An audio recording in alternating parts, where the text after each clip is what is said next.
बहुत ही सत्कारयोग अध्यापक साथियों, प्यारे विद्यार्थियों, मेरे वालों आप सब जी नूं प्यार भरी सत श्री अकाल। मैं जोत सिंह, लैक्चरर राजनीति शास्त्र, शहीद मेजर भगत सिंह सरकारी सीनियर सैकेंडरी स्कूल काला नंगल, जिला गुरदासपुर विखे सेवा निभा रहा हाँ।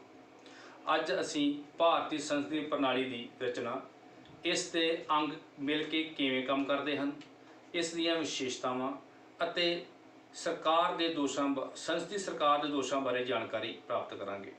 प्यारे विद्यार्थियों, हरेक देश विच उस दे हालातां अनुसार सरकारां अपनाईਆਂ गईयां हैं। किसी देश विच तानाशाही सरकार, किसी देश विच प्रधानगी सरकार जां किसी विच संसदीय सरकार आदि, पर साडे देश विच संसदीय सरकार अपनाई गई है।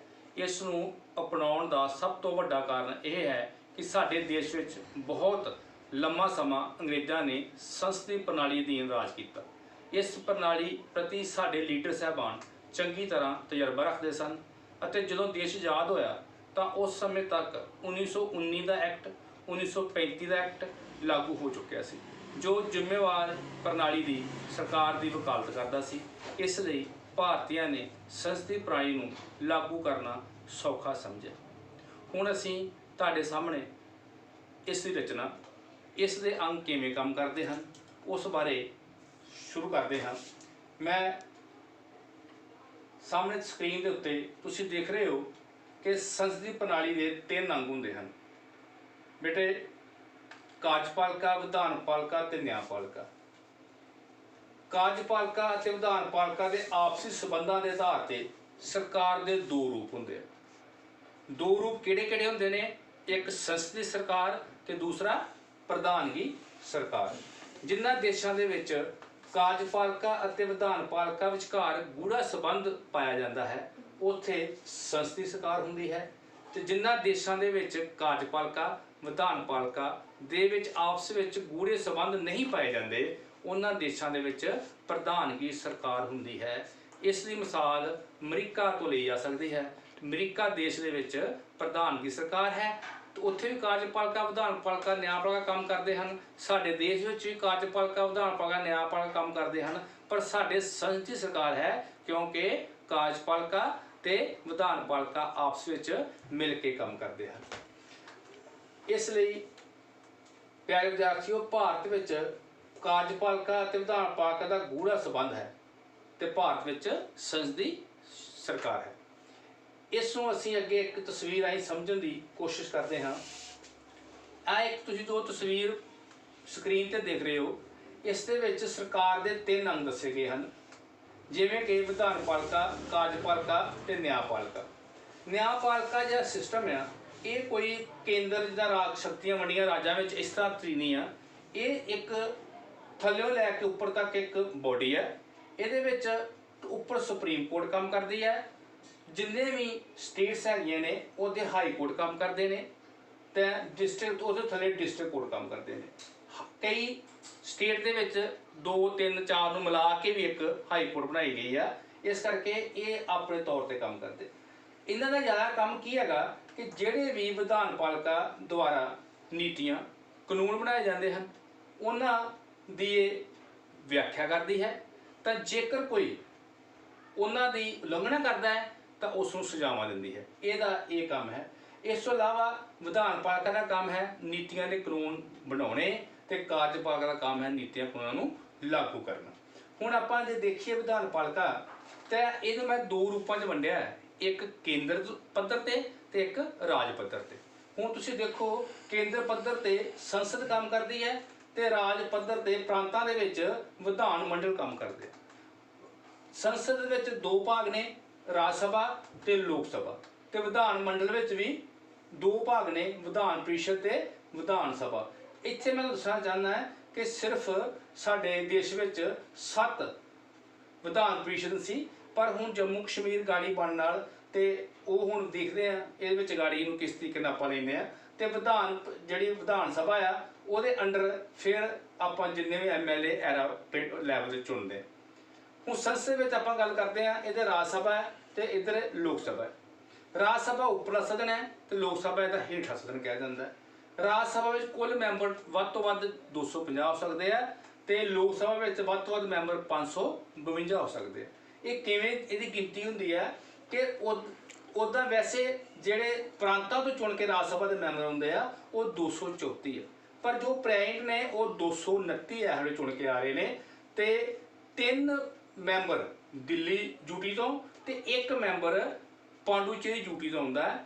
ਤੇ ਕੁੱਲ 12 ਜਿਹੜੇ ਮੈਂਬਰ ਨੇ ਉਹ ਰਾਸ਼ਟਰਪਤੀ ਦੁਆਰਾ ਨਾਮਜ਼ਦ ਕੀਤੇ ਜਾਂਦੇ ਆ।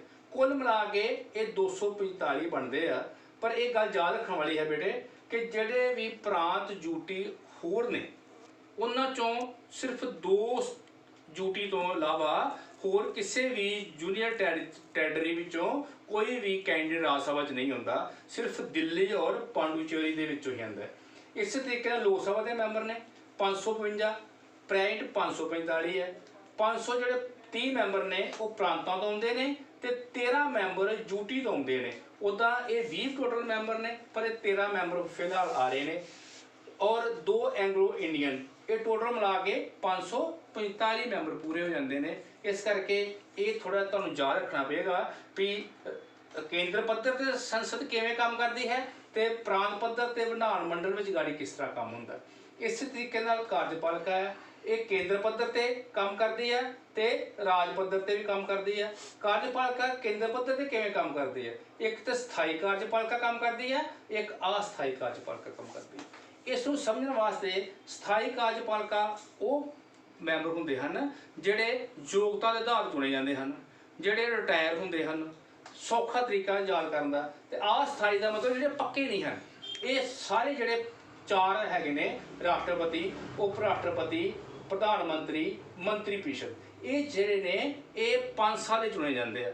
ਤੇ ਕਿਸੇ ਵੇਲੇ 5 ਸਾਲੇ ਪੂਰਾ ਵੀ ਨਹੀਂ ਕਰਦੇ, ਕਿਉਂਕਿ ਜੇਕਰ ਇਹਨਾਂ ਨੂੰ ਆਪਣੇ ਬਹੁਮਤ ਪ੍ਰਾਪਤ ਆ ਤੇ ਇਹ ਆਪਣੇ ਉਹਦੇ ਤੇ ਬਣੇ ਜਾਂਦੇ ਹਨ, ਨਹੀਂ ਤੇ ਇਸ ਸਮੇਂ ਤੋਂ ਪਹਿਲਾਂ ਵੀ ਭੰਗ ਹੋ ਸਕਦੇ ਹਨ। ਤੇ ਇਸ ਕਰਕੇ ਇਸਨੂੰ ਸਥਾਈ ਕਾਰਜਪਾਲਿਕਾ ਕਿਹਾ ਜਾਂਦਾ ਹੈ। ਇਸੇ ਤਰੀਕੇ ਰਾਜਾਂ ਵਿੱਚ ਹੈ ਸਥਾਈ ਕਾਰਜਪਾਲਿਕਾ ਤੇ ਅਸਥਾਈ ਕਾਰਜਪਾਲਿਕਾ। ਪਰ ਰਾਜਾਂ ਵਿੱਚ ਜਿਹੜੀ ਅਸਥਾਈ ਕਾਰਜਪਾਲਿਕਾ ਹੈ ਉਹ ਰਾਜਪਾਲ ਆ, ਮੁੱਖ ਮੰਤਰੀ ਆ ਤੇ ਮੰਤਰੀ ਪ੍ਰੀਸ਼ਦ ਆ। ਬੇਟੇ ਜਦੋਂ ਇਹ ਹੋ ਜਾਂਦਾ ਆ ਇਹਨਾਂ ਦੇ ਗਾੜੀ ਮੰਤਰੀ ਬਣਦੇ ਨੇ। ਕੁੱਲ 3 ਪ੍ਰਕਾਰ ਦੇ ਮੰਤਰੀ ਬਣਦੇ ਨੇ। ਇੱਕ ਕੈਬਨਿਟ ਮੰਤਰੀ ਹੁੰਦੇ ਆ, ਰਾਜ ਮੰਤਰੀ ਹੁੰਦੇ ਆ ਤੇ ਉਪ ਮੰਤਰੀ ਹੁੰਦੇ ਆ। ਇਹ ਤੁਸੀਂ ਸਾਰੇ ਬੱਚੇ ਧਿਆਨ ਰੱਖਣਾ ਹੈ। ਜੇਕਰ ਤੁਹਾਨੂੰ ਇਹ ਮੈਨੂੰ ਆਸ ਹੈ ਕਿ ਤੁਹਾਨੂੰ ਇਹਨੂੰ ਸਮਝਣ ਵਿੱਚ ਕਾਫੀ ਸੌਖਾ ਹੋਏਗਾ। ਉਸ ਤੋਂ ਅੱਗੇ ਜਦੋਂ ਆਪਾਂ 3 ਅੰਗਾਂ ਦੀ ਗੱਲ ਕਰ ਲਈ, ਸੰਸਦੀ ਸਰਕਾਰ ਦੀ ਗੱਲ ਕਰ ਲਈ ਤੇ ਆਪਾਂ ਪ੍ਰਧਾਨਗੀ ਸਰਕਾਰ ਦੀ ਗੱਲ ਕਰ ਲਈ, ਤੇ ਇਸ ਤੋਂ ਅੱਗੇ ਆਪਾਂ ਇਹ ਵੇਖਣਾ ਹੈ ਕਿ ਭਾਰਤੀ ਸੰਵਿਧਾਨ ਅਨੁਛੇਦ 79 ਅਨੁਸਾਰ ਸੰਘ ਦੀ ਇੱਕ ਸੰਸਦ ਹੋਵੇਗੀ ਜੋ ਰਾਸ਼ਟਰਪਤੀ 2 ਸਦਨਾਂ ਤੋਂ ਮਿਲ ਕੇ ਬਣੇਗੀ, ਜਿਨ੍ਹਾਂ ਦਾ ਨਾਮ ਕ੍ਰਮਵਾਰ ਰਾਜ ਸਭਾ ਅਤੇ ਲੋਕ ਸਭਾ ਹੋਣਗੇ। ਰਾਜ ਸਭਾ ਨੂੰ ਅਸੀਂ ਅਪਰ ਹਾਊਸ ਅਤੇ ਲੋਕ ਸਭਾ ਨੂੰ ਅਸੀਂ ਲੋਅਰ ਹਾਊਸ ਬੋਲਦੇ ਹਾਂ। ਇੱਕ ਗੱਲ ਨੋਟ ਕਰਨ ਵਾਲੀ ਇਹ ਹੈ ਕਿ ਰਾਸ਼ਟਰਪਤੀ ਪਾਰਲੀਮੈਂਟ ਦਾ ਮੈਂਬਰ ਤਾਂ ਹੁੰਦਾ ਹੈ, ਪਰ ਉਹ ਪਾਰਲੀਮੈਂਟ ਵਿੱਚ ਨਹੀਂ ਬੈਠਦਾ।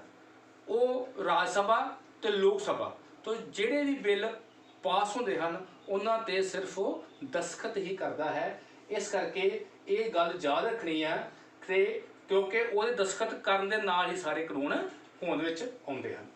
ਅਨੁਛੇਦ 80 79 ਵਿੱਚ ਤੇ ਲਿਖਿਆ ਗਿਆ ਵੀ ਰਾਸ਼ਟਰਪਤੀ ਹੋਏਗਾ ਤੇ 2 ਦੇ ਸਦਨ ਹੋਏਗਾ, 2 ਦੇ ਸਦਨ ਦੇ ਪਾਰਟ ਹੋਣਗੇ, ਰਾਜ ਸਭਾ ਤੇ ਲੋਕ ਸਭਾ। ਹੁਣ ਅਨੁਛੇਦ 80 ਵਿੱਚ ਰਾਜ ਸਭਾ ਰਚਨਾ ਬਾਰੇ ਦਿੱਤਾ ਗਿਆ ਵਰਣਨ ਕਿ ਇਸ ਨੂੰ ਅਸੀਂ ਅਪਰ ਹਾਊਸ, ਕਾਉਂਸਲ ਆਫ ਸਟੇਟਸ ਤੇ ਪਰਮਾਨੈਂਟ ਹਾਊਸ ਨਾਲ ਵੀ ਜਾਣਦੇ ਹਾਂ। ਅਨੁਛੇਦ 81 ਲੋਕ ਸਭਾ ਦੀ ਰਚਨਾ ਬਾਰੇ ਜਾਣਕਾਰੀ ਦਿੰਦਾ ਹੈ। ਇਸ ਨੂੰ lower house, house of people, temporary house, popular house ਨਾਮ ਨਾਲ ਵੀ ਜਾਣਿਆ ਜਾਂਦਾ ਹੈ। ਬੇਟੇ ਇੱਕ ਗੱਲ ਯਾਦ ਰੱਖਣ ਵਾਲੀ ਹੈ ਕਿ ਜਿਹੜਾ ਪਾਰਲੀਮੈਂਟ ਦੀ ਇਮਾਰਤ ਦਾ ਡਿਜ਼ਾਈਨ ਹੈ ਇਹ ਐਡਵਨ ਲੂਟੇਨ ਅਤੇ ਹਰਬਰਟ ਬੈਕਰ ਨੇ ਤਿਆਰ ਕੀਤਾ ਹੈ। ਇਹ ਤੁਹਾਡੇ ਜਨਰਲ ਨੌਲੇਜ ਵਾਸਤੇ ਇੱਕ ਮੈਂ ਸਵਾਲ ਵੈਸੇ ਵਿੱਚ ਪਾਤੀ ਲੈਣ ਕਿ ਉਹ ਤੁਹਾਨੂੰ ਕਿਸੇ ਵੇਲੇ ਪੁੱਛਿਆ ਜਾ ਸਕਦਾ ਹੈ ਕਿ ਜ਼ਿੰਦਗੀ 'ਚ ਕੋਈ ਇਮਤਿਹਾਨ ਦੇਣਾ ਪੈਂਦਾ, ਤੁਸੀਂ ਇਹ ਬੇਟੇ ਕਾਪੀ ਤੇ ਵੱਖਰਾ ਤਰ੍ਹਾਂ ਲਿਖ ਲੈਣਾ ਕਿ ਜਿਹੜੀ ਪਾਰਲੀਮੈਂਟ ਇਮਾਰਤ ਦਾ ਡਿਜ਼ਾਈਨ ਆ ਉਹ ਐਡਵਨ ਲੂਟਨ ਅਤੇ ਹਰਬਰਟ ਬੇਕਰ ਨੇ ਤਿਆਰ ਕੀਤਾ ਹੈ। ਹੁਣ ਅਸੀਂ ਇਸ ਤੋਂ ਰਾਜ ਸਭਾ ਤੇ ਲੋਕ ਸਭਾ ਬਾਰੇ ਪੜ੍ਹਿਆ। ਹੁਣ ਜਿਹੜਾ ਹਾਊਸ ਚੱਲਦੇ ਨੇ ਲੋਕ ਸਭਾ ਵਿੱਚ ਸੈਸ਼ਨ ਚੱਲਦੇ ਨੇ ਉਹ ਬੜੇ 3 ਪ੍ਰਕਾਰ ਦੇ ਹੁੰਦੇ ਨੇ। ਇੱਕ ਬਜਟ ਸੈਸ਼ਨ ਹੁੰਦਾ, ਇੱਕ ਮੌਨਸੂਨ ਸੈਸ਼ਨ ਹੁੰਦਾ ਤੇ ਇੱਕ ਸਰਦ ਰੁੱਤ ਸੈਸ਼ਨ ਹੁੰਦਾ। ਅਸੀਂ ਇਸ ਨੂੰ ਇੱਕ ਟ੍ਰਿਕ ਦੇ ਮਾਧਿਅਮ ਨਾਲ ਵੀ ਯਾਦ ਰੱਖ ਸਕਦੇ ਹਾਂ। हर आदमी चाहता है, हर आदमी का सपना है कि मेरे को कार होए, मेरे को कार होए। किहड़ी कार? ब्रांडेड कार होए। मेरे को BMW कार होए। मैं BMW ਦੇ ਨਾਲ ਲੈ ਕੇ ਇੱਕ ਤੁਹਾਨੂੰ ਟ੍ਰਿਕ ਦੱਸ ਰਿਹਾ। B4 ਤੁਹਾਨੂੰ ਲੱਗ ਜਾਏਗਾ ਬਜਟ ਸੈਸ਼ਨ, ਤੇ M4 ਲੱਗ ਜਾਏਗਾ ਮੌਨਸੂਨ ਸੈਸ਼ਨ, ਤੇ W ਲੱਗ ਜਾਊਗਾ ਵਿੰਟਰ ਸੈਸ਼ਨ। ਇੱਕ ਤਾਂ ਤੁਹਾਨੂੰ ਭੁੱਲੇਗਾ ਨਹੀਂ ਕਦੀ ਵੀ BMW ਕਿ ਬੜੀ ਵਧੀਆ ਕਾਰ ਹੁੰਦੀ ਆ। ਬਜਟ ਸੈਸ਼ਨ ਜਿਹੜਾ ਵਾ ਫੈਬਰੀ ਤੋਂ ਮਈ ਤੱਕ ਚੱਲਦਾ ਹੈ, ਮੌਨਸੂਨ ਸੈਸ਼ਨ ਜਿਹੜਾ ਜੁਲਾਈ ਤੋਂ ਸੈਪਟੰਬਰ ਤੱਕ ਚੱਲਦਾ ਹੈ, ਤੇ ਵਿੰਟਰ ਸੈਸ਼ਨ ਜਿਹੜਾ ਨਵੰਬਰ ਤੋਂ ਦਸੰਬਰ ਤੱਕ ਚੱਲਦਾ ਹੈ। ਇਹ ਤੁਸੀਂ ਡੇਟਸ ਨੋਟ ਕਰ ਲੈਣੀਆਂ, ਤੇ ਤੁਹਾਨੂੰ ਕਾਰ ਦਾ ਨਾਂ ਯਾਦ ਰੱਖੋਗੇ, ਤੁਹਾਨੂੰ ਸੈਸ਼ਨ ਨਹੀਂ ਭੁੱਲਣਗੇ। ਇਸ ਯਾਦ ਇੱਕ ਗੱਲ ਹੋਰ ਰੱਖਣ ਵਾਲੀ ਆ ਕਿ ਜਿਹੜਾ ਬਜਟ ਸੈਸ਼ਨ ਆ ਉਹ ਸਭ ਤੋਂ ਵੱਡਾ ਸੈਸ਼ਨ ਹੁੰਦਾ। ਉਦੋਂ ਇਸ ਦੀ ਸ਼ੁਰੂਆਤ ਜਿਹੜੀ ਆ ਉਹ ਰਾਸ਼ਟਰਪਤੀ ਦੇ ਭਾਸ਼ਣ ਨਾਲ ਹੁੰਦੀ ਹੈ। ਸਰਦਰੁੱਤ ਸੈਸ਼ਨ ਸਭ ਤੋਂ ਛੋਟਾ ਸੈਸ਼ਨ ਹੁੰਦਾ ਹੈ। ਇਹ ਚੀਜ਼ ਉਸ ਤੋਂ ਅੱਗੇ ਜੋ ਸੰਸਦ ਚੱਲਦੀ ਹੈ ਤਾਂ ਇਸ ਦੇ ਅੰਦਰ ਇੱਕ ਬੜਾ ਹੀ ਸਟਾਰਟਿੰਗ ਵਿੱਚ ਰਾਜ ਸਭਾ ਤੇ ਲੋਕ ਸਭਾ 'ਚ ਇੱਕ ਟੌਪਿਕ ਹੁੰਦਾ ਆ ਕੁਐਸਚਨ ਆਰ, ਦੂਸਰਾ 0R। ਇਹਦੇ ਬਾਰੇ ਵੀ ਸਮਝਣਾ ਸਾਨੂੰ ਬਹੁਤ ਜ਼ਰੂਰੀ ਹੈ। ਇਹ ਲੋਕ ਸਭਾ ਤੇ ਰਾਜ ਸਭਾ ਵਿੱਚ ਇਹਨਾਂ ਦਾ ਸਮਾਂ ਵੱਖ-ਵੱਖ ਹੁੰਦਾ। ਲੋਕ ਸਭਾ ਵਿੱਚ ਕੁਐਸਚਨ ਆਰ ਜਿਹੜਾ ਹੁੰਦਾ ਆ ਉਹ 11 ਵਜੇ ਤੋਂ ਲੈ ਕੇ 12 ਵਜੇ ਤੱਕ ਦਾ ਸਮਾਂ ਹੁੰਦਾ, ਤੇ ਇਸ ਦੇ ਵਿੱਚ ਕੋਈ ਵੀ ਸੰਸਦ ਸੰਬੰਧਿਤ ਵਿਭਾਗ ਦੇ ਮੰਤਰੀ ਤੋਂ ਪ੍ਰਸ਼ਨ ਪੁੱਛ ਸਕਦਾ ਹੈ, ਜਿਸ ਦਾ ਜਵਾਬ ਮੰਤਰੀ ਨੂੰ ਮੂੰਹ ਜ਼ਬਾਨੀ ਜਾਂ ਲਿਖਤੀ ਰੂਪ ਵਿੱਚ ਦੇਣਾ ਹੁੰਦਾ ਹੈ। ਕੁਐਸਚਨ ਆਰ ਦੋ ਤਰ੍ਹਾਂ ਨਾਲ ਪੁੱਛੇ ਜਾ ਸਕਦੇ ਹੈ, ਸਟਾਰਟ ਕੁਐਸਚਨ ਤੇ ਅਨਸਟਾਰਟ ਕੁਐਸਚਨ। ਸਟਾਰਟ ਕੁਐਸਚਨ ਕੀ ਹੁੰਦਾ ਹੈ? ਸਟਾਰਟ ਕੁਐਸਚਨ ਇਹ ਹੁੰਦਾ ਹੈ ਕਿ ਕੋਈ ਵੀ ਮੰਤਰੀ ਸਪੀਕਰ ਦੀ ਆਗਿਆ ਨਾਲ ਪ੍ਰਸ਼ਨ ਪੁੱਛ ਸਕਦਾ ਹੈ ਸੰਬੰਧਿਤ ਮੰਤਰੀ ਨੂੰ, ਉਸ ਨੂੰ ਮੂੰਹ ਜ਼ਬਾਨੀ ਉੱਤਰ ਦੇਣਾ ਹੁੰਦਾ ਹੈ। ਇੱਕ ਮੈਂਬਰ ਇੱਕ ਦਿਨ ਵਿੱਚ ਇੱਕ ਹੀ ਪ੍ਰਸ਼ਨ ਪੁੱਛ ਸਕਦਾ। ਇਹ ਜ਼ਰੂਰ ਨੋਟ ਕਰਨ ਵਾਲੀ ਗੱਲ ਹੈ ਕਿ ਇੱਕ ਮੈਂਬਰ ਨੇ ਜੋ ਇੱਕ ਸਵਾਲ ਪੁੱਛ ਲਿਆ ਤਾਂ ਉਹ ਦੂਸਰੀ ਵਾਰੀ ਸਵਾਲ ਨਹੀਂ ਪੁੱਟ ਕਰ ਸਕਦਾ, ਇੱਕ ਦਿਨ 'ਚ ਇੱਕ ਵਾਰੀ ਉਹ ਸਵਾਲ ਪੁੱਛੇਗਾ। ਉਸ ਤੋਂ ਗਾੜੀ ਹੁੰਦਾ ਅਨਸਟਾਰਟ ਕੁਐਸਚਨ। ਅਨਸਟਾਰਟ ਕੁਐਸਚਨ ਉਹ ਹੁੰਦੇ ਹਨ ਜਿਸ ਵਿੱਚ ਲਿਖਤੀ ਜਵਾਬ ਮੰਗਿਆ ਜਾਂਦਾ ਹੈ। ਲਿਖਤੀ ਜਵਾਬ ਮਿਲਣ ਤੋਂ ਬਾਅਦ ਹੋਰ ਪ੍ਰਸ਼ਨ ਨਹੀਂ ਪੁੱਛਿਆ ਜਾ ਸਕਦਾ। ਇਹ ਵੀ ਇੱਕ ਨੋਟ ਕਰਨ ਵਾਲੀ ਗੱਲ ਹੈ। ਰਾਜ ਸਭਾ ਦੇ ਵਿੱਚ ਜਿਹੜਾ ਕੁਐਸਚਨ ਆ ਰਿਹਾ ਉਹ ਸਮਾਂ ਵਾ 12 ਤੋਂ 1 ਵਜੇ ਤੱਕ। ਬੇਟੇ ਹੁਣ ਇਹ ਯਾਦ ਰੱਖਣਾ ਕਿ ਜਿਹੜਾ ਲੋਕ ਸਭਾ ਵਿੱਚ ਜਿਹੜਾ ਕੁਐਸਚਨ ਆ ਰਿਹਾ ਉਹਦਾ ਜਿਹੜਾ ਸਮਾਂ ਹੈਗਾ ਉਹ 11 ਤੋਂ 12 ਹੈ, ਤੇ ਜਿਹੜਾ ਰਾਜ ਸਭਾ ਵਿੱਚ ਆ ਉਹ 12 ਤੋਂ 1 ਵਜੇ ਤੱਕ ਹੈ। ਇਸੇ ਤਰੀਕੇ ਨਾਲ 0R ਸਟਾਰਟ ਹੁੰਦਾ। 0R ਦੇ ਸਮੇਂ ਵਿੱਚ ਬਿਨਾਂ ਨੋਟਸ ਦੇ ਪਬਲਿਕ ਨਾਲ ਸੰਬੰਧਿਤ ਮੁੱਦਿਆਂ ਨੂੰ ਉਠਾਇਆ ਜਾ ਸਕਦਾ ਹੈ। ਲੋਕ ਸਭਾ ਵਿੱਚ 0R ਦਾ ਸਮਾਂ 12 ਵਜੇ ਤੋਂ 1 ਵਜੇ ਤੱਕ ਹੈ, ਤੇ ਪਰ ਰਾਜ ਸਭਾ ਵਿੱਚ ਇਹਦਾ ਸਮਾਂ 11 ਤੋਂ 2 ਵਜੇ ਤੱਕ ਹੁੰਦਾ ਹੈ। ਭਾਵ ਜਦ ਲੋਕ ਸਭਾ ਵਿੱਚ ਕੁਐਸਚਨ ਆਰ ਹੁੰਦਾ ਹੈ ਉਸ ਸਮੇਂ ਰਾਜ ਸਭਾ ਵਿੱਚ 0R ਹੁੰਦਾ ਹੈ, ਜਦ ਲੋਕ ਸਭਾ ਵਿੱਚ 0R ਹੁੰਦਾ ਹੈ ਤਾਂ ਰਾਜ ਸਭਾ ਵਿੱਚ ਕੁਐਸਚਨ ਆਰ ਹੁੰਦਾ ਹੈ। ਇਹ ਚੀਜ਼ ਜ਼ਰੂਰ ਨੋਟ ਰੱਖਣਾ। ਇੱਕ ਵਿਦਿਆਰਥੀਓ ਜ਼ਰੂਰੀ ਚੀਜ਼ ਹੈ ਨੋਟ ਕਰਨ ਵਾਲੀ ਕਿ ਸੰਸਦ ਵਿੱਚ ਕਿਸੇ ਵੀ ਹਾਊਸ ਵਿੱਚ ਕੋਈ ਵੀ ਕਾਰਵਾਈ ਚਲਾਉਣੀ ਆ ਉਹਦੇ ਵਾਸਤੇ 10% ਹਾਜ਼ਰ ਮੈਂਬਰਾਂ ਦਾ ਹੋਣਾ ਜ਼ਰੂਰੀ ਹੈ। ਜੇਕਰ ਉਹ 10% ਹਾਜ਼ਰ ਨਹੀਂ ਹੁੰਦੇ ਤਾਂ ਸੰਸਦ ਦੀ ਕਾਰਵਾਈ ਜਾਂ ਤਾਂ ਰੋਕ ਦਿੱਤੀ ਜਾਂਦੀ ਹੈ ਜਾਂ ਅਗਲੇ ਦਿਨਾਂ ਵਾਸਤੇ ਪਾ ਦਿੱਤੀ ਜਾਂਦੀ ਹੈ। ਇਸ ਤੋਂ ਗਾੜੀ ਰਾਜ ਸਭਾ। ਰਾਜ ਸਭਾ ਜਿਵੇਂ ਆਪਾਂ ਪਹਿਲਾਂ ਹੀ ਪੜ੍ਹਿਆ ਕਿ ਇਸ ਨੂੰ ਅਪਰ ਹਾਊਸ ਕਿਹਾ ਜਾਂਦਾ ਹੈ। ਇਸ ਦੇ ਰਾਜ ਸਭਾ ਦੇ ਵੱਧ ਤੋਂ ਵੱਧ 250 ਮੈਂਬਰ ਹੋ ਸਕਦੇ ਹਨ, ਪਰ ਜੋ ਮੌਜੂਦਾ ਗਿਣਤੀ 245 ਹੈ। ਇਹਨਾਂ ਵਿੱਚੋਂ 229 ਮੈਂਬਰ ਵੱਖ ਰਾਜਾਂ ਤੋਂ ਚੁਣੇ ਜਾਂਦੇ ਹਨ। 4 ਮੈਂਬਰ ਕੇਂਦਰ ਸ਼ਾਸਿਤ ਪ੍ਰਦੇਸ਼ ਤੋਂ, 3 ਦਿੱਲੀ ਤੋਂ, 1 ਪਾਂਡੂਚੇਰੀ ਤੋਂ ਚੁਣੇ ਜਾਂਦੇ ਹਨ। ਬਾਕੀ ਕੇਂਦਰ ਸ਼ਾਸਿਤ ਪ੍ਰਦੇਸ਼ ਤੋਂ ਕੋਈ ਮੈਂਬਰ ਰਾਜ ਸਭਾ ਵਿੱਚ ਨਹੀਂ ਚੁਣਿਆ ਜਾਂਦਾ। ਮੈਂ ਤੁਹਾਨੂੰ ਪਹਿਲਾਂ ਵੀ ਦੱਸਿਆ ਕਿ ਕੋਈ ਮੈਂਬਰ ਹੋਰ ਕੇਂਦਰ ਸ਼ਾਸਿਤ ਪ੍ਰਦੇਸ਼ ਦਾ ਰਾਜ ਸਭਾ ਦਾ ਦਿੱਲੀ ਔਰ ਪਾਂਡੂਚੇਰੀ ਤੋਂ ਇਲਾਵਾ ਨਹੀਂ ਚੁਣਿਆ ਜਾਂਦਾ। ਇਸ ਤੋਂ ਇਲਾਵਾ 12 ਮੈਂਬਰ ਰਾਸ਼ਟਰਪਤੀ ਸਾਇੰਸ, ਸਾਹਿਤ, ਕਲਾ, ਸਮਾਜ ਸੇਵੀ ਖੇਤਰ ਵਿੱਚ ਪ੍ਰਾਪਤੀਆਂ ਕਰਨ ਵਾਲੇ ਵਿਅਕਤੀਆਂ ਵਿੱਚੋਂ ਨਾਮਜ਼ਦ ਕਰਦਾ ਹੈ। ਇਸ ਨੂੰ ਅਸੀਂ ਹੇਠ ਲਿਖ ਕੇ ਇੱਕ ਟ੍ਰਿਕ ਦਿੱਤਾ ਹੋਇਆ ਕਲਾਸ। ਮੈਂ ਕਲਾਸ ਸ਼ਬਦ ਇਸ ਕਰਕੇ ਲਿਖਿਆ ਕਿ ਤੁਹਾਨੂੰ ਚੇਤਾ ਰਹੇਗਾ। C ਫॉर ਇੱਕ ਨਥਿੰਗ, ਉਹਦਾ ਵਾਸਤੇ ਛੱਡ ਦਿਓ, ਮਿਸ ਕਰ ਦਿਓ ਉਹਨੂੰ। L for literature, A for art, S for science, S for social services. ਇਹ ਤੁਸੀਂ ਇਸ ਨੂੰ ਯਾਦ ਰੱਖਣਾ।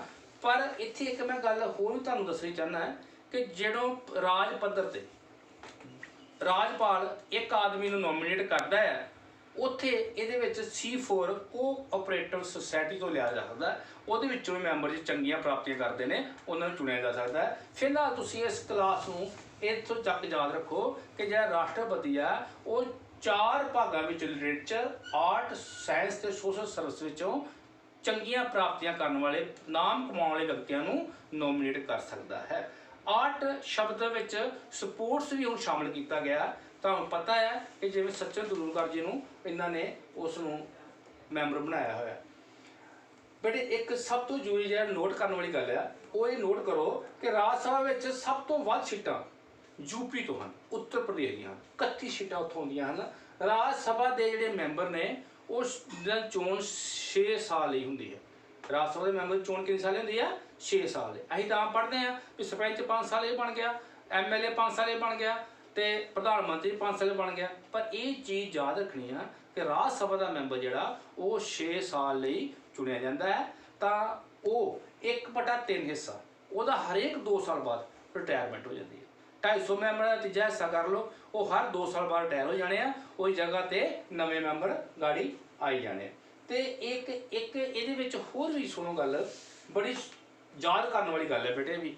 ਰਾਜ ਸਭਾ ਵਿੱਚ ਕਿਸੇ ਪ੍ਰਕਾਰ ਦੀ ਕੋਈ ਵੀ ਰਿਜ਼ਰਵੇਸ਼ਨ ਨਹੀਂ ਹੈਗੀ, ਨਾ ਅਨੁਸੂਚਿਤ ਜਾਤੀ ਲਈ ਹੈ, ਨਾ ST ਟਰਾਈਬ ਵਾਸਤੇ ਆ, ਨਾ BC ਵਾਸਤੇ। ਕਿਸੇ ਵਾਸਤੇ ਵੀ ਇਹ ਸਹੂਲਤ ਨਹੀਂ ਹੈਗੀ, ਸਿਰਫ ਲੋਕ ਸਭਾ ਵਿੱਚ ਹੈਗੀ ਹੈ। ਇਹ ਰਾਜ ਸਭਾ ਵਿੱਚ ਪੱਕਾ ਯਾਦ ਕਰ ਲਓ ਕਿ ਰਿਜ਼ਰਵੇਸ਼ਨ ਮੈਂਬਰਾਂ ਵਾਸਤੇ ਕੋਈ ਵੀ ਨਹੀਂ ਹੈਗੀ ਤੇ ਇਹ ਕਦੀ ਵੀ ਭੰਗ ਨਹੀਂ ਹੁੰਦਾ। ਰਾਜ ਸਭਾ ਸਥਾਈ ਸਦਨ ਹੈ, ਇਸ ਨੂੰ ਕਦੀ ਵੀ ਭੰਗ ਨਹੀਂ ਇਹ ਹੋ ਸਕਦਾ।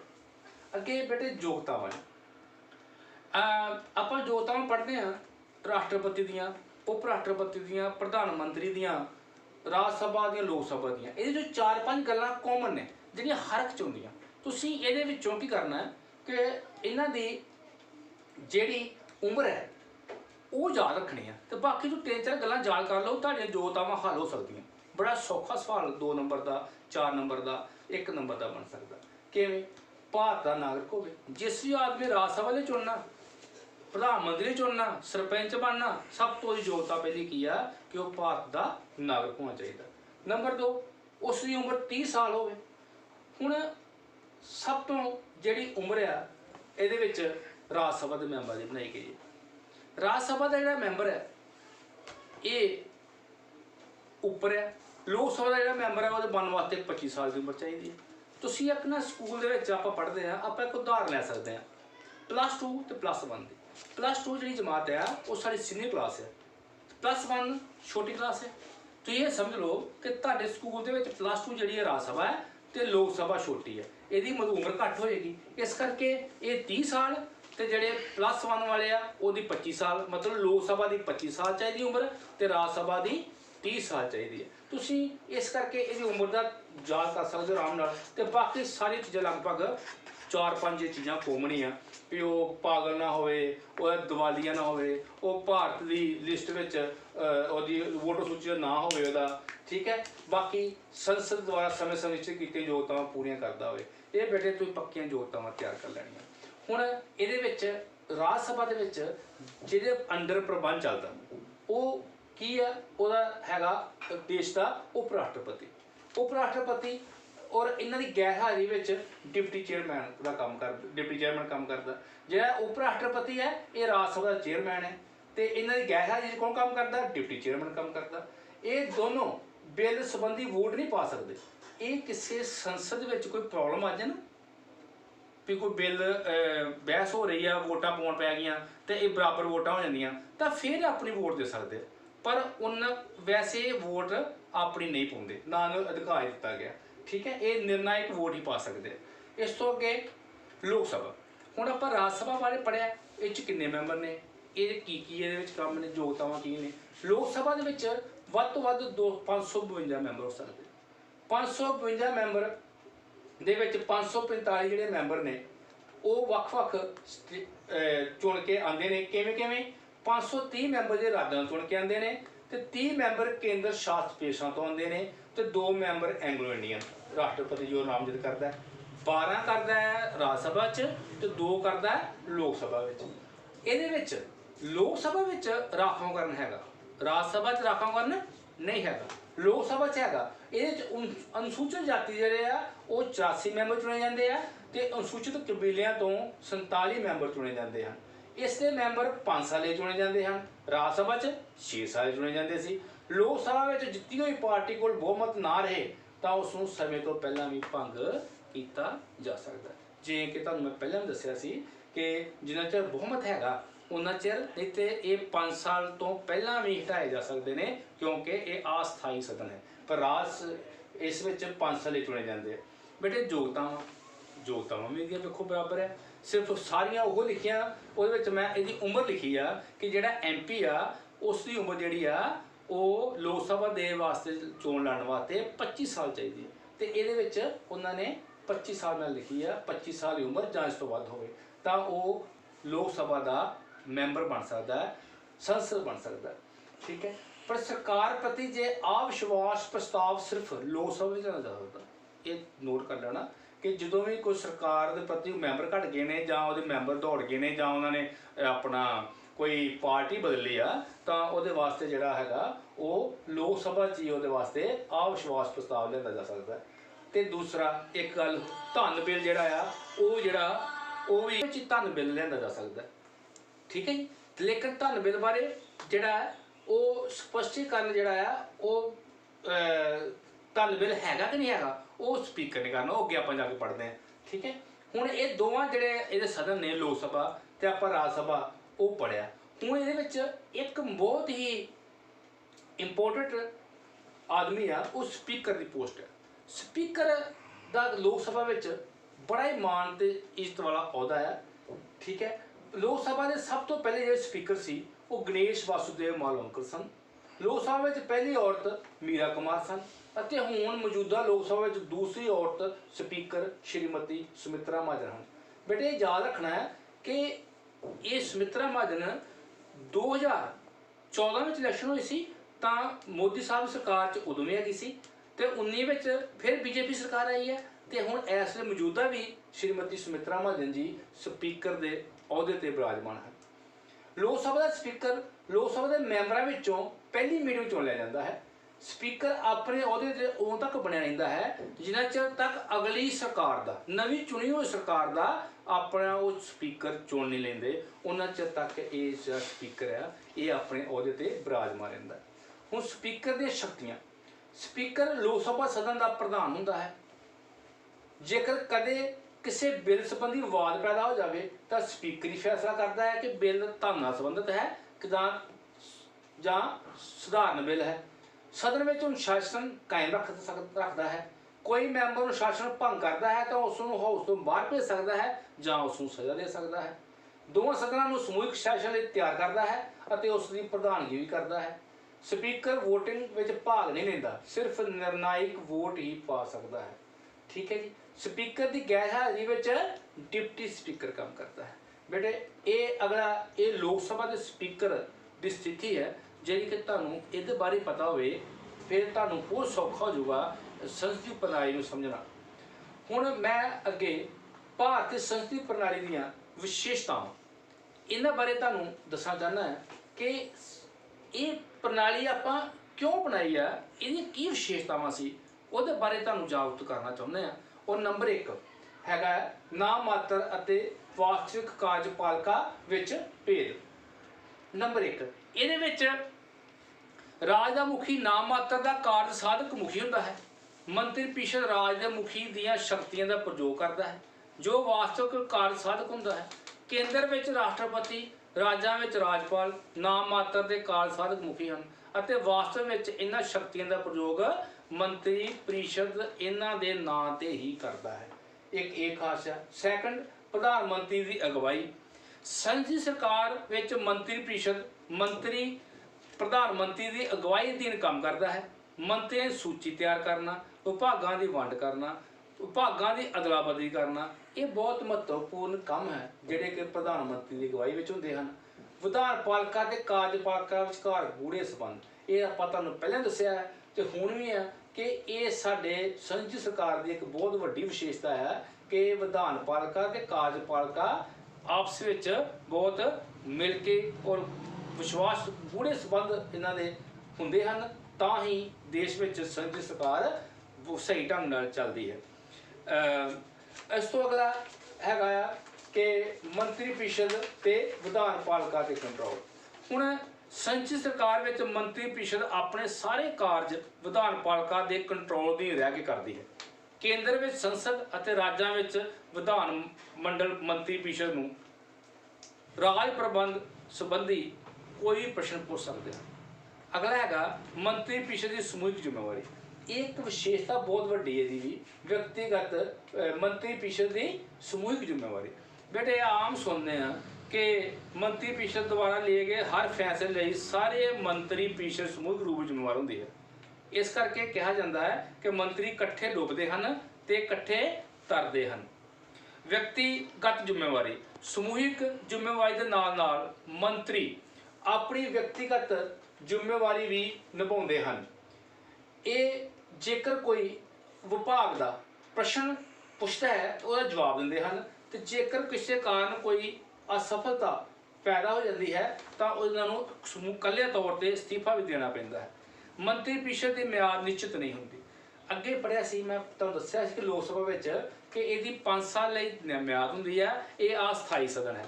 ਸੰਘੀ ਸਰਕਾਰ ਵਿੱਚ ਮੰਤਰੀ ਪ੍ਰੀਸ਼ਦ ਦੀ ਮਿਆਦ ਨਿਸ਼ਚਿਤ ਨਹੀਂ ਹੁੰਦੀ। ਕੇਂਦਰ ਵਿੱਚ ਮੰਤਰੀ ਪ੍ਰੀਸ਼ਦ ਲੋਕ ਸਭਾ ਅਤੇ ਰਾਜ ਸਭਾ ਵਿੱਚ ਵਿਧਾਨ ਸਭਾ ਵਿੱਚ ਪ੍ਰਾਪਤ ਬਹੁਤ ਸੰਮਤੀ ਦੇ ਵਿਸ਼ਵਾਸ ਤੱਕ ਹੀ ਆਪਣੇ ਅਹੁਦੇ ਤੇ ਰਹਿੰਦੇ ਹਨ। ਅਗਰ ਇਹ ਤੋਂ ਅਗਲਾ ਜਿਹੜੀ ਵਿਸ਼ੇਸ਼ਤਾ ਹੈ ਉਹ 8ਵੀਂ ਹੈ, ਰਾਜਨੀਤਿਕ ਇਕਰੂਪਤਾ। ਬੇਟੇ ਇਹ ਸੰਸਦੀ ਪ੍ਰਣਾਲੀ ਸਰਕਾਰ ਵਿੱਚ ਸਾਰੇ ਮੰਤਰੀਆਂ ਦੇ ਵਿਚਾਰਾਂ ਵਿੱਚ ਰਾਜਨੀਤਿਕ ਇਕਰੂਪਤਾ ਪਾਈ ਜਾਂਦੀ ਹੈ। ਜੇ ਇਕਰੂਪਤਾ ਨਹੀਂ ਹੋਵੇਗੀ ਤਾਂ ਮੰਤਰੀਆਂ ਵਿਚਕਾਰ ਆਪਸੀ ਮਤਭੇਦ ਹੋਣਗੇ, ਜਿਸ ਨਾਲ ਰਾਜ ਪ੍ਰਬੰਧ ਨੂੰ ਨੁਕਸਾਨ ਹੋਏਗਾ। ਅੱਗੇ ਅਗਲਾ ਨਾਵਾਂ ਹੈ ਵਿਰੋਧੀ ਦਲ ਦੇ ਨੇਤਾ ਨੂੰ ਕਾਨੂੰਨੀ ਮਾਨਤਾ। ਸੰਸਦੀ ਪ੍ਰਣਾਲੀ ਸਰਕਾਰ ਵਿੱਚ ਵਿਰੋਧੀ ਦਲ ਦਾ ਵਿਸ਼ੇਸ਼ ਮਹੱਤਵ ਹੁੰਦਾ ਹੈ ਅਤੇ ਸਰਕਾਰ ਨੂੰ ਜ਼ਿੰਮੇਵਾਰ ਬਣਾਉਂਦਾ ਹੈ। 1977 ਵਿੱਚ ਪਾਸ ਕੀਤੇ ਗਏ ਕਾਨੂੰਨ ਰਾਹੀਂ ਸੰਸਦ ਵਿੱਚ ਰਾਜ ਵਿਧਾਨ ਮੰਡਲਾਂ ਵਿੱਚ ਵਿਰੋਧੀ ਦਲ ਦੇ ਨੇਤਾਵਾਂ ਨੂੰ ਕਾਨੂੰਨੀ ਮਾਨਤਾ ਪ੍ਰਦਾਨ ਕੀਤੀ ਗਈ ਹੈ। ਉਹ ਸਾਰੀਆਂ ਸਹੂਲਤਾਂ ਮਿਲਦੀਆਂ ਹਨ ਜੋ ਕੈਬਨਿਟ ਮੰਤਰੀ ਨੂੰ ਮਿਲਦੀਆਂ ਹਨ। ਬੇਟੇ ਇਹ ਵੀ ਇੱਕ ਬੜੀ ਵਧੀਆ ਵਿਸ਼ੇਸ਼ਤਾ ਹੈ ਜਿਹੜੀ ਕਿ ਸਾਨੂੰ ਯਾਦ ਰੱਖਣੀ ਚਾਹੀਦੀ ਹੈ ਕਿ ਵਿਰੋਧੀ ਦਲ ਦੀ ਜਿਹੜੀ ਮਾਨਤਾ ਹੈ, ਜੇ ਵਿਰੋਧੀ ਦਲ ਨਾ ਹੋਏਗਾ ਤੇ ਸਰਕਾਰ ਦੀਆਂ ਨੀਤੀਆਂ ਦੀ ਆਲੋਚਨਾ ਕੌਣ ਕਰੇਗਾ। ਜੇ ਵਿਰੋਧੀ ਦਲ ਜਿੰਨਾ ਹੀ ਪਾਵਰਫੁਲ ਹੋਏਗਾ ਉਨਾ ਹੀ ਲੋਕਤੰਤਰ ਮਜ਼ਬੂਤ ਹੋਏਗਾ। ਉਹ ਸਰਕਾਰ ਦੀ ਹਰ ਗੱਲ ਨੂੰ ਲੋਕਾਂ ਤੱਕ ਪਹੁੰਚਾਏਗਾ, ਉਹ ਸਰਕਾਰ ਦੇ ਕੰਮਾਂ ਨੂੰ ਪਹੁੰਚਾਏਗਾ, ਜਿਸ ਕਰਕੇ ਲੋਕਾਂ ਨੂੰ ਪਤਾ ਲੱਗੇਗਾ ਕਿ ਸਾਡੀ ਜੇ ਸਰਕਾਰ ਚੁਣੀ ਹੋਈ ਆ ਉਹ ਸਾਡੇ ਵਾਸਤੇ ਕੀ ਕਰ ਰਹੀ ਹੈ। ਇਸ ਕਰਕੇ ਵਿਰੋਧੀ ਦਲ ਦਾ ਜਿਹੜਾ ਨੇਤਾ ਆ, ਵਿਰੋਧੀ ਦਲ ਜਿਹੜਾ ਆ ਉਹ ਸਟਰੋਂਗ ਹੋਣਾ ਲੋਕਤੰਤਰ ਦੇ ਬਹੁਤ ਹੱਕ 'ਚ ਜਾਂਦਾ। ਅਗਲਾ ਹੈ ਮੰਤਰੀ ਪ੍ਰੀਸ਼ਦ ਦਾ ਆਕਾਰ ਨਿਸ਼ਚਿਤ। ਬੇਟੇ ਇੱਕ ਇਹਦੀ ਬੜੀ ਤਗੜੀ ਵਿਸ਼ੇਸ਼ਤਾ ਇਹ ਹੈਗੀ ਆ ਕਿ ਇਹਦਾ 2003 ਵਿੱਚ ਸੰਵਿਧਾਨ ਵਿੱਚ ਕੀਤੀ ਗਈ 91ਵੀਂ ਸੋਧ ਅਧੀਨ ਮੰਤਰੀ ਪ੍ਰੀਸ਼ਦ ਦਾ ਆਕਾਰ ਨਿਸ਼ਚਿਤ ਕੀਤਾ ਗਿਆ, ਜੋ ਕਿ ਕੇਂਦਰ ਵਿੱਚ ਲੋਕ ਸਭਾ, ਰਾਜਾਂ ਵਿੱਚ ਵਿਧਾਨ ਸਭਾ ਦੇ ਕੁੱਲ ਮੈਂਬਰਾਂ ਦਾ 15% ਤੋਂ ਵੱਧ ਨਹੀਂ ਹੋਵੇਗਾ। ਇਹ ਹੁਣ ਸਾਡੇ ਵਾਸਤੇ ਸਾਰਿਆਂ ਵਾਸਤੇ ਬੜੀ ਫਾਇਦੇ ਦੀ ਗੱਲ ਹੈ ਕਿ ਪਹਿਲਾਂ ਕੀ ਹੁੰਦਾ ਸੀ ਕਿ ਸਾਡੇ ਦੇਸ਼ 'ਚ ਬਹੁਤ ਦਲ ਪ੍ਰਣਾਲੀ ਪਾਈ ਜਾਂਦੀ ਹੈ, ਤੇ ਬੇਟੇ ਬਹੁਤ ਦਲ ਪ੍ਰਣਾਲੀ ਵਿੱਚ ਪਾਈ ਜਾਂਦੀ ਜੋ ਸਰਕਾਰ ਬਣਦੀ ਆ ਤਾਂ ਫਿਰ ਪ੍ਰਧਾਨ ਮੰਤਰੀ ਉੱਤੇ ਦਬਾਅ ਪਾਉਂਦੇ ਆ ਵੀ ਤੂੰ ਸਾਡੇ ਬੰਦੇ 'ਚ ਲੈ ਲਓ, ਸਾਡੇ ਬੰਦੇ ਲੈ ਲਓ, ਤੇ ਕਿਸੇ ਵੇਲੇ ਸਾਡਾ ਜਿਹੜਾ ਮੰਤਰੀ ਪ੍ਰੀਸ਼ਦ ਦਾ ਆਕਾਰ ਸੀ ਬੜਾ ਵੱਡਾ ਹੋ ਜਾਂਦਾ ਸੀ। ਪਰ ਜਦੋਂ ਇਹ ਧਾਰਾ 91 ਸੋਧ ਕੀਤੀ ਹੈ ਉਹਦੇ ਵਿੱਚ ਇਹੋ ਹੀ ਕਿਹਾ ਗਿਆ ਕਿ 15% ਤੋਂ ਕੁੱਲ ਮੈਂਬਰਾਂ ਤੋਂ ਵੱਧ ਕੋਈ ਵੀ ਮੈਂਬਰ ਮੰਤਰੀ ਮੰਡਲ ਮੰਤਰੀ ਪ੍ਰੀਸ਼ਦ ਦਾ ਮੈਂਬਰ ਨਹੀਂ ਬਣ ਸਕਦਾ। ਇਸ ਕਰਕੇ ਇਹ ਇੱਕ ਬੜੀ ਵੱਡੀ ਵਿਸ਼ੇਸ਼ਤਾ ਹੈ ਜੋ ਕਿ ਸਾਨੂੰ ਇੱਕ ਚੰਗੇ ਪਾਸੇ, ਚੰਗੇ ਲੋਕਤੰਤਰ ਦੀ ਸੰਕੇਤ ਹੈ। ਹੁਣ ਬੇਟੇ ਹੁਣ ਮੈਂ ਤੁਹਾਨੂੰ ਇਹਦੀਆਂ 10 ਵਿਸ਼ੇਸ਼ਤਾਵਾਂ ਕਰਾਈਆਂ। ਹੁਣ ਮੈਂ ਇਸ ਤੋਂ ਅੱਗੇ ਤੁਹਾਨੂੰ ਭਾਰਤੀ ਸੰਸਦੀ ਪ੍ਰਣਾਲੀ ਦੀਆਂ ਦੋਸ਼ ਕਰਾਉਣਾ ਚਾਹੁੰਦਾ। ਜੇਕਰ ਇੰਨਾ ਕੁਛ ਚੰਗਾ ਹੈਗਾ ਤੇ ਕੀ ਇਹਦੇ ਵਿੱਚ ਕੁਛ ਮਾੜਾ ਵੀ ਹੈਗਾ? ਕੀ ਸਾਨੂੰ ਇਹਦੇ ਵਿੱਚ ਕੀ ਪ੍ਰੋਬਲਮ ਆਉਂਦੀ ਹੈ ਵੀ ਜਿਹੜੀਆਂ ਆਪਾਂ ਇਸ ਨੂੰ ਵੇਖੀਏ ਵੀ ਸਾਰੀ ਗੱਲਾਂ ਤਾਂ ਚੰਗੀਆਂ ਨਹੀਂ ਹੋ ਸਕਦੀਆਂ ਨਾ, ਹਰ ਚੀਜ਼ ਵਿੱਚ ਕੋਈ ਚੰਗਾ, ਹਰ ਸਿੱਕੇ ਦੇ ਦੋ ਪਹਿਲੂ ਆ, ਇੱਕ ਚੰਗਾ ਇੱਕ ਮਾੜਾ। ਹੁਣ ਆਪਾਂ ਇਹ ਵੀ ਵੇਖੀਏ ਕਿ ਇਹਦੇ ਵਿੱਚ ਕੋਈ ਇਹੋ ਜਿਹੇ ਦੋਸ਼ ਨਹੀਂ ਹੈਗੇ ਜਿਹਦੇ ਨਾਲ ਸਾਡੀ ਸੰਸਦੀ ਸਰਕਾਰ ਨੂੰ ਢਾਹ ਲੱਗਦੀ ਹੋਵੇ। ਸਭ ਤੋਂ ਜਿਹੜਾ ਇਹਦਾ ਪਹਿਲਾ ਦੋਸ਼ ਹੈ ਉਹ ਹੈ ਬਹੁ ਦਲ ਪ੍ਰਣਾਲੀ। ਜਿਹੜੀ ਬਹੁ ਦਲ ਪ੍ਰਣਾਲੀ ਆ ਭਾਰਤ ਵਿੱਚ ਪਾਈ ਜਾਂਦੀ ਹੈ ਸੰਸਦੀ ਸਰਕਾਰ ਦੀ ਸਫਲਤਾ ਦੇ ਰਸਤੇ ਵਿੱਚ ਵੱਡੀ ਰੁਕਾਵਟ ਹੈ। ਮਜ਼ਬੂਤ ਵਿਰੋਧੀ ਦਲ ਦੀ ਘਾਟ ਹੋ ਜਾਂਦੀ ਹੈ ਨਾਲ, ਬਹੁਤ ਦਲ ਕਰਕੇ ਸਰਕਾਰ ਬਣਾਉਣ ਦੀ ਸਮੱਸਿਆ ਬੜੀ ਖੜੀ ਹੋ ਜਾਂਦੀ ਹੈ। ਰਲੀ ਮਿਲੀ ਸਰਕਾਰ ਹੋਣ ਕਰਕੇ ਸਥਿਰਤਾ ਦੀ ਘਾਟ ਰਹਿੰਦੀ ਹੈ। ਇਸ ਕਰਕੇ ਇਹ ਸਭ ਤੋਂ ਵੱਡਾ ਦੋਸ਼ ਹੈ ਕਿ ਜਿਹੜਾ ਬਹੁ ਦਲ ਪ੍ਰਣਾਲੀ ਆ ਇਹ ਸਾਡੇ ਸੰਸਦੀ ਸਰਕਾਰ ਨੂੰ, ਸੰਸਦੀ ਪ੍ਰਣਾਲੀ ਨੂੰ ਢਾਹ ਲਾ ਰਹੀ ਹੈ। ਨੰਬਰ 2, ਸਵਸਥ ਲੋਕਮਤ ਦੀ ਘਾਟ। ਭਾਰਤ ਦੇ ਵਧੇਰੇ ਲੋਕ ਅਨਪੜ੍ਹ ਅਤੇ ਗਰੀਬ ਹਨ। ਉਹ ਵਰਤਮਾਨ ਗੁੰਝਲਦਾਰ ਰਾਜਨੀਤਿਕ ਸਮੱਸਿਆ ਨੂੰ ਨਹੀਂ ਸਮਝਦੇ ਅਤੇ ਨਾ ਹੀ ਉਹ ਉਹਨਾਂ ਵਿੱਚ ਦਿਲਚਸਪੀ ਲੈਂਦੇ ਹਨ। ਇਸ ਕਰਕੇ ਵੀ ਇਹ ਲੋਕਮਤ ਦੀ ਬੜੀ ਸਵਸਥ ਲੋਕਮਤ, ਜਿਹੜਾ ਕਿ ਤੰਦਰੁਸਤ ਲੋਕਮਤ ਹੈ, ਜਿਹੜਾ ਕਿ ਮਜ਼ਬੂਤ ਲੋਕਮਤ ਹੈ, ਜਿਹੜਾ ਕਿ ਇਹ ਵੀ ਸਾਡੇ ਵਾਸਤੇ ਇੱਕ ਬੜੀ ਤਗੜਾ ਇੱਕ ਇਹਦਾ ਦੋਸ਼ ਹੈ। ਅੱਗੇ ਰਾਜਨੀਤਿਕ ਦਲ ਬਦਲੀ। ਅਗਲਾ ਹੈਗਾ ਰਾਜਨੀਤਿਕ ਦਲ ਬਦਲੀ। ਜਿਹੜਾ ਰਾਜਨੀਤਿਕ ਦਲ ਬਦਲੀ ਦੀ ਬਿਮਾਰੀ ਹੈ, ਇਹ ਸੰਸਦੀ ਪ੍ਰਣਾਲੀ ਦੀ ਵਿਵਸਥਾ ਨੂੰ ਘੁਣ ਖਾਈ ਜਾ ਰਹੀ ਹੈ। ਹੁਣ ਤੱਕ ਲਗਭਗ 1400 ਦਲ ਬਦਲੀਆਂ ਦੀਆਂ ਘਟਨਾਵਾਂ ਹੋ ਚੁੱਕੀਆਂ ਹਨ। ਇਸ ਕਰਕੇ ਇਹ ਜਿਹੜੀ ਇੱਕ ਦਲ ਬਦਲੀ ਨੀਤੀ ਹੈ, ਭਾਵੇਂ ਸਰਕਾਰ ਨੇ ਕਾਨੂੰਨ ਲੈ ਕੇ ਆਈ ਹੈ 2003 ਵਿੱਚ 91 ਸੋਧ ਰਾਹੀਂ, ਪਰ ਫਿਰ ਵੀ 2/3 ਹਿੱਸਾ ਕੋਈ ਦਲ ਬਦਲ ਸਕਦਾ ਹੈ। ਪਰ ਫਿਰ ਵੀ ਸਰਕਾਰ ਜਿਹੜੇ ਨੇ ਲੋਕ ਜੋ ਦਲ ਬਦਲ ਲੈਂਦੇ ਨੇ ਤਾਂ ਫਿਰ ਉਹ ਦੂਜੇ ਪਾਸੇ ਜਾ ਕੇ ਵੱਡੇ ਵੱਡੇ ਅਹੁਦੇ ਬਰਾਜਦੇ ਨੇ, ਜਿਹੜੀ ਕਿ ਇੱਕ ਇਹ ਵੀ ਸੰਸਦੀ ਪ੍ਰਣਾਲੀ ਵਿੱਚ ਬਹੁਤ ਵੱਡਾ ਦੋਸ਼ ਹੈ। ਸੰਵਿਧਾਨ ਦੀ ਧਾਰਾ 356 ਦਾ ਦੁਰਉਪਯੋਗ। ਜਿਹੜੀ ਸੰਵਿਧਾਨ ਦੀ ਧਾਰਾ 356 ਹੈ ਬੇਟੇ, ਆਪਾਂ ਪੜ੍ਹਦੇ ਹਾਂ ਰਾਸ਼ਟਰਪਤੀ ਦੀਆਂ ਸੰਕਟਕਾਲੀਨ ਸ਼ਕਤੀਆਂ। ਉਹਦੇ ਵਿੱਚ 3 ਸ਼ਕਤੀਆਂ ਦਿੱਤੀਆਂ ਹੋਈਆਂ ਨੇ ਰਾਸ਼ਟਰਪਤੀ ਨੂੰ, 352, 356 ਤੇ 360। ਇਹਦੇ ਵਿੱਚ 356 ਧਾਰਾ ਜਿਹੜੀ ਹੈ ਅਨੁਸਾਰ ਸੰਵਿਧਾਨ ਨੂੰ ਮਸ਼ੀਨਰੀ ਫੇਲ ਹੋ ਜਾਣ ਕਰਕੇ ਸੰਕਟ ਕਾਲ ਲਾਗੂ ਕੀਤੇ ਜਾਣ ਦੀ ਵਿਵਸਥਾ ਕੀਤੀ ਗਈ ਹੈ। ਪਰੰਤੂ ਕੇਂਦਰ ਦੀ ਸਰਕਾਰ ਤੇ ਦੋਸ਼ ਲੱਗਦਾ ਆਇਆ ਹੈ ਕਿ ਜਿਹੜੀ ਰਾਜ ਸਰਕਾਰਾਂ ਕੇਂਦਰ ਨਾਲ ਸਹਿਮਤ ਨਹੀਂ ਹੁੰਦੀਆਂ ਉਹਨਾਂ ਨੂੰ ਤੋੜਨ ਲਈ ਇਸ ਧਾਰਾ ਦੀ ਵਰਤੋਂ ਕੀਤੀ ਜਾਂਦੀ ਹੈ। ਇਹ ਵੀ ਇੱਕ ਬਹੁਤ ਗਲਤ ਗੱਲ ਹੈ। ਵਿਧਾਨਕਾਰਾਂ ਦਾ ਘਟੀਆ ਪੱਧਰ। ਜਨਤਾ ਅਨਪੜ੍ਹ ਹੋਣ ਕਰਕੇ ਗਲਤ ਵਿਧਾਨਕਾਰਾਂ ਦੀ ਚੋਣ ਕਰ ਲੈਂਦੀ ਹੈ। ਬਹੁਤ ਸਾਰੇ ਲੋਕ ਨਹੀਂ ਹੁੰਦੇ ਅਤੇ ਨਾ ਹੀ ਉਹਨਾਂ ਨੂੰ ਸੰਸਦ ਦੀਆਂ ਪਰੰਪਰਾਵਾਂ ਦਾ ਪਤਾ ਹੁੰਦਾ ਹੈ। ਇਸ ਕਾਰਨ ਸੰਸਦ ਵਿੱਚ ਅਨੁਸ਼ਾਸਨਹੀਨਤਾ ਪੈਦਾ ਹੁੰਦੀ ਹੈ। ਇਹ ਵੀ ਇੱਕ ਸੰਸਦੀ ਪ੍ਰਣਾਲੀ ਦਾ ਬੜਾ ਤਗੜਾ ਦੋਸ਼ ਹੈ।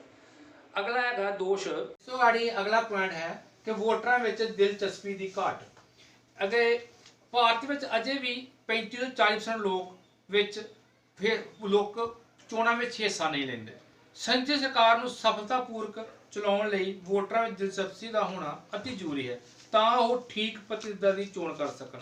ਤੁਸੀਂ ਬੇਟਾ ਦੇਖਿਆ ਹੋਣਾ ਕਿ ਇੱਕ ਭਾਰਤ ਸਰਕਾਰ ਨੇ ਸਵੀਪ ਪ੍ਰੋਜੈਕਟ ਚਲਾਇਆ ਹੋਇਆ, ਜਿਹੜਾ ਕਿ 2009 ਤੋਂ ਚਲਕਾਰ ਕੀਤਾ ਸੀ, ਜਿਸ ਦੇ ਕਿ ਬਹੁਤ ਹੀ ਸਾਰਥਕ ਨਤੀਜੇ ਸਾਹਮਣੇ ਆਏ ਨੇ। ਉਹਦੇ ਵਿੱਚ ਇਸ ਵੇਲੇ ਲੋਕ ਸਭਾ ਦੀ ਚੋਣ ਹੋਈ ਹੈ, ਉਹਦੇ ਵਿੱਚ 65% ਤੋਂ ਉੱਪਰ ਪੋਲਿੰਗ ਹੋਈ ਹੈ। ਪਰ ਫਿਰ ਵੀ ਜੇ ਵੇਖਿਆ ਜਾਵੇ ਤੇ 35% ਅਜੇ ਵੀ ਘਟਦਾ, 35 ਤੋਂ 40% ਘਟਦਾ। ਇਸ ਕਰਕੇ ਇਹ ਇੱਕ ਸੰਸਦੀ ਪ੍ਰਣਾਲੀ ਵਾਸਤੇ ਇੱਕ ਬਹੁਤ ਇਹ ਦੋਸ਼ ਹੈ ਕਿ ਲੋਕ ਇਸ ਦੇ ਵਿੱਚ ਵੱਧ ਚੜ ਕੇ ਹਿੱਸਾ ਨਹੀਂ ਲੈਂਦੇ। ਅਗਲਾ ਪੁਆਇੰਟ ਹੈਗਾ ਹੈ ਸਪੀਕਰ ਦੀ ਨਿਰਪੱਖਤਾ ਬਾਰੇ ਸ਼ੱਕ। ਸਾਡੇ ਦੇਸ਼ ਵਿੱਚ ਅੱਜ ਕੇਂਦਰ ਤੇ ਰਾਜਾਂ ਵਿੱਚ ਸਪੀਕਰ ਦੀ ਨਿਰਪੱਖਤਾ ਬਾਰੇ ਸ਼ੱਕ ਕੀਤਾ ਜਾਂਦਾ ਹੈ, ਪਰ ਸਪੀਕਰ ਨਿਰਪੱਖ ਹੋਣਾ ਬਹੁਤ ਜ਼ਰੂਰੀ ਹੈ। 14ਵੀਂ ਲੋਕ ਸਭਾ ਦੇ ਸਪੀਕਰ ਸ਼੍ਰੀ ਸੋਮਨਾਥ ਚੈਟਰਜੀ ਉੱਤੇ ਵਿਰੋਧੀ ਦਲਾਂ ਦੁਆਰਾ ਪੱਖਪਾਤ ਕੀਤੇ ਜਾਣ ਦੇ ਦੋਸ਼ ਲਗਾਏ ਗਏ ਸਨ ਅਤੇ ਅਹੁਦੇ ਤੇ ਅਸਤੀਫਾ ਦੇਣ ਦੀ ਪੇਸ਼ਕਸ਼ ਵੀ ਕੀਤੀ ਗਈ ਸੀ। ਇਸ ਕਰਕੇ ਜਿਹੜਾ ਸਪੀਕਰ ਹੈ ਇਹਦਾ ਅਹੁਦਾ ਜਿਹੜਾ ਵਾ ਉਹ ਬੜਾ ਮਾਣ ਸਨਮਾਨ ਵਾਲਾ ਹੈ। ਇਸ ਕਰਕੇ ਇਹਨਾਂ ਦੋਸ਼ਾਂ ਤੋਂ ਵੀ ਬਚਣਾ ਚਾਹੀਦਾ ਹੈ। ਇਸ ਤੋਂ ਅਗਲਾ ਹੈ ਅਧਿਆਦੇਸ਼ ਦੁਆਰਾ ਸੈਸ਼ਨ। ਅਧਿਆਦੇਸ਼ ਦੁਆਰਾ ਸੈਸ਼ਨ ਅਧਿਆਦੇਸ਼ ਦੁਆਰਾ ਜਿਹੜਾ ਸ਼ਾਸਨ ਹੈ ਇਹ ਵੀ ਇੱਕ ਬੜਾ ਦੋਸ਼ ਹੈ। ਦੋਸ਼ ਇਸ ਕਰਕੇ ਹੈ ਕਿ ਜਦੋਂ ਕਾਨੂੰਨ ਬਣਾਉਣਾ ਹੁੰਦਾ ਤੇ ਸੈਸ਼ਨ ਸ਼ੁਰੂ ਹੋਣ ਤੋਂ ਕੁਝ ਦਿਨ ਪਹਿਲਾਂ ਲਿਆਂਦਾ ਜਾਂਦਾ। ਠੀਕ ਹੈ, ਦੇਸ਼ ਦੇ ਵਿੱਚ ਹਾਲਾਤ ਕਦੀ ਵਿਗੜ ਸਕਦੇ ਆ, ਲੋੜ ਪੈਂਦੀ ਹੈ, ਪਰ ਸਰਕਾਰਾਂ ਜਿਹੜੀਆਂ ਨੇ ਇਹ ਉਹ ਸਮੇਂ ਦਾ ਫਾਇਦਾ ਉਠਾ ਕੇ ਤਾਂ ਸੈਸ਼ਨ ਸ਼ੁਰੂ ਹੋਣ ਤੋਂ ਪਹਿਲਾਂ ਬਣਾਉਂਦੀਆਂ ਨੇ, ਜੋ ਕਿ ਪੂਰੇ ਕਾਨੂੰਨ ਦੀ ਤਰ੍ਹਾਂ ਲਾਗੂ ਕੰਮ ਕਰਦਾ ਹੈ ਤੇ ਬਾਅਦ ਵਿੱਚ ਇਹ ਸੈਸ਼ਨ ਵਿੱਚ ਪਾਸ ਕਰਵਾ ਲੈਂਦੇ ਹਨ। ਇਹ ਵੀ ਇੱਕ ਬਹੁਤ ਵੱਡਾ ਦੋਸ਼ ਹੈ। ਅਗਲਾ ਦੋਸ਼ ਇਸ ਪ੍ਰਣਾਲੀ ਦਾ ਹੈ ਕਿ ਪ੍ਰਧਾਨ ਮੰਤਰੀ ਸ਼ਾਸਨ ਪ੍ਰਣਾਲੀ। ਵੱਖ-ਵੱਖ ਮੰਤਰੀਆਂ ਦੀ ਹੋਂਦ ਪ੍ਰਧਾਨ ਮੰਤਰੀ ਦੀ ਇੱਛਾ ਤੇ ਨਿਰਭਰ ਕਰਦੀ ਹੈ ਅਤੇ ਮੰਤਰੀ ਮੰਡਲ ਵਿੱਚ ਮੰਤਰੀ ਉਹਨਾਂ ਦੀ ਕਾਰਗੁਜ਼ਾਰੀ ਕਰਕੇ ਨਹੀਂ, ਸਗੋਂ ਪ੍ਰਧਾਨ ਮੰਤਰੀ ਪ੍ਰਤੀ ਨਿੱਜੀ ਵਫਾਦਾਰੀ ਦੇ ਆਧਾਰ ਤੇ ਚੁਣੇ ਜਾਂਦੇ ਹਨ। ਇਸ ਕਰਕੇ ਇਹ ਵੀ ਇੱਕ ਬੜਾ ਮਾੜਾ ਪੁਆਇੰਟ ਹੈ, ਦੋਸ਼ ਹੈ, ਬਹੁਤ ਵੱਡਾ ਦੋਸ਼ ਹੈ ਕਿ ਜਿਹੜੇ ਬੰਦੇ ਕੰਮ ਕਰਨਾ ਚਾਹੁੰਦੇ ਨੇ ਜਾਂ ਜਿਹੜੇ ਆਪਣੇ ਤਰੀਕੇ ਨਾਲ ਚੱਲਣਾ ਚਾਹੁੰਦੇ ਨੇ ਜਾਂ ਜਿਹੜੇ ਉਹਨਾਂ ਨੂੰ ਨਹੀਂ ਅਹੁਦੇ ਬਰਾਜ ਦਿੱਤੇ ਜਾਂਦੇ, ਤਾਂ ਪ੍ਰਧਾਨ ਮੰਤਰੀ ਆਪਣੀ ਮਨਮਰਜ਼ੀ ਨਾਲ ਆਪਣੇ ਮੰਤਰੀਆਂ ਨੂੰ ਅੱਗੇ ਲੈ ਕੇ ਆਉਂਦੇ ਹਨ। ਅੱਗੇ ਸਮੂਹਿਕ ਜ਼ਿੰਮੇਵਾਰੀ ਦੀ ਕਮੀ। ਆਪਾਂ ਬੇਟੇ ਇਹਦੀ ਇੱਕ ਸਮੂਹਿਕ ਜ਼ਿੰਮੇਵਾਰੀ ਦੀ ਆਪਾਂ ਵਿਸ਼ੇਸ਼ਤਾ ਪੜ੍ਹੀ ਹੈ, ਪਰ ਇਹ 'ਚ ਕਮੀ ਵੀ ਬਹੁਤ ਹੈ। ਕਮੀ ਕੀ ਹੈਗੀ ਆ ਕਿ ਕੇਂਦਰ ਤੇ ਰਾਜਾਂ ਵਿੱਚ ਮਿਲੀਆਂ ਜੁਲੀਆਂ ਸਰਕਾਰਾਂ ਦਾ ਨਿਰਮਾਣ ਕਾਰਨ ਸਮੂਹਿਕ ਜ਼ਿੰਮੇਵਾਰੀ ਦੀ ਸਿਧਾਂਤ ਨੂੰ ਸੱਟ ਵੱਜੀ ਹੈ।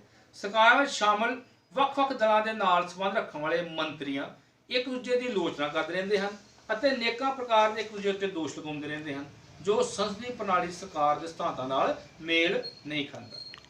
ਬੇਟੇ ਆਪਾਂ ਇਹ ਸਾਰੇ ਦੋਸ਼ ਪੜ੍ਹੇ ਆ। ਜੇਕਰ ਆਪਾਂ ਇਹ ਗੱਲ ਕਹੀਏ ਅਖੀਰ ਦੇ ਵਿੱਚ ਕਿ ਉੱਪਰ ਅਸੀਂ ਜਿਹੜੇ ਵੀ ਦੋਸ਼ ਪੜ੍ਹੇ ਆ, ਭਾਰਤ ਵਿੱਚ ਸੰਸਦੀ ਪ੍ਰਣਾਲੀ ਸਰਕਾਰ ਦੀ ਸਫਲਤਾ ਰਸਤੇ ਵਿੱਚ ਆਉਣ ਵਾਲੀਆਂ ਰੁਕਾਵਟਾਂ ਦਾ ਅਧਿਐਨ ਕੀਤਾ ਹੈ, ਜਿਨ੍ਹਾਂ ਨੂੰ ਪੜ੍ਹਨ ਪਿੱਛੋਂ ਅਸੀਂ ਇਹ ਮਹਿਸੂਸ ਕਰਦੇ ਹਾਂ ਕਿ ਇਹਨਾਂ ਰੁਕਾਵਟਾਂ ਦਾ ਦੂਰ ਕੀਤਾ ਜਾਣਾ ਅਤੀ ਜ਼ਰੂਰੀ ਹੈ, ਤਾਂ ਹੀ ਸਵਸਥ ਲੋਕਤੰਤਰ ਦੀ ਸਥਾਪਨਾ ਹੋ ਸਕਦੀ ਹੈ।